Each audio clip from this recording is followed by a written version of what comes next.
Kaibigan, ito ay para sa kaalaman ng lahat, lalo na sa mga kabataan na katulad ko rin na hindi inabot ang pamumuno ng Pangulong Ferdinand Marcos, na kung saan ay pinaniwala tayo ng mga paninira sa kanya katulad ng pagpapakalat ng mga maling impormasyon ng kasaysayan, kagaya ng mga libro sa paaralan, pagbabalita sa telebisyon, radyo at dyaryo. Kaya naman marami talagang na brainwash. Bakit ayaw nila kay Marcos? Dahil noon ang $1 ang katumbas ay ₱2. Ang ibig sabihin ay mayaman ang Pilipinas noon. At tungkol naman sa pagdeklara ng martial law, ito ay dahil sa panggugulo ng mga rebelde at komunista na nagbibihis militar na ang layunin ay pabagsakin ang gobyerno. Ilan lang yan sa dahilan kung bakit ayaw nila kay Marcos. Ikaw kaibigan, naniniwala ka ba na si Ferdinand Marcos ang the best president in the Philippine history? Comment down below.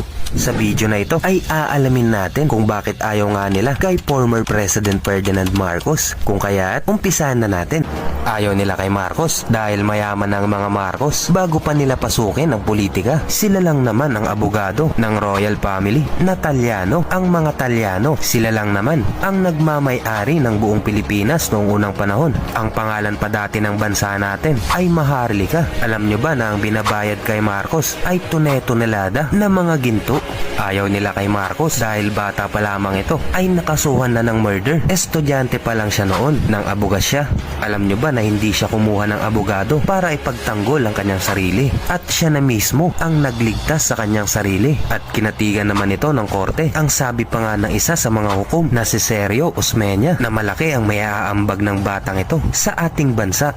Ayaw pa rin nila kay Marcos dahil siya lang naman ang may pinakamataas na marka sa kasaysayan ng abogasya dahil ang grado nito ay halos 100%, kaya naman ito pinagdudahan at pinaretake ito sa kanya sa pamamagitan ng oral examination sa loob mismo ng korte at nakakuha pa rin siya ng grado na 95% na pinakamataas pa rin sa kasaysayan ng abogasya. Ayaw pa rin nila kay Marcos sapagkat siya lang naman ang pinakabatang politiko na nanalo bilang mayor, congressman, gobernador at senador. Ayaw pa rin nila kay Marcos sapagkat noong siya ay presidente na ang Pilipinas, tayo ang #1 na exporter ng bigas at asukal sa ibang bansa. Sa ngayon ay tayo na ang sinusuplayan ng Thailand.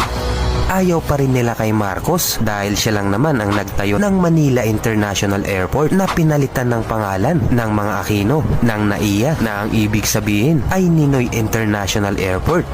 Ayaw pa rin nila kay Marcos dahil proyekto din ito ang LRT-1, Heart Center of the Philippines, Kidney Center, Nayong Pilipino, Bataan Nuclear Power Plant, Coconut Palace, PICC, Philippine Lung Center, Film Center, Golden Mosque for Muslim, SLEX and NLEX, ang pinakamahabang tulay sa Pilipinas, ang San Juanico Bridge, The Manila Planetarium, Kalawit sa Paripan, Palawan, MTRCB, NEDA, PGH, PDIC, Children's Hospital.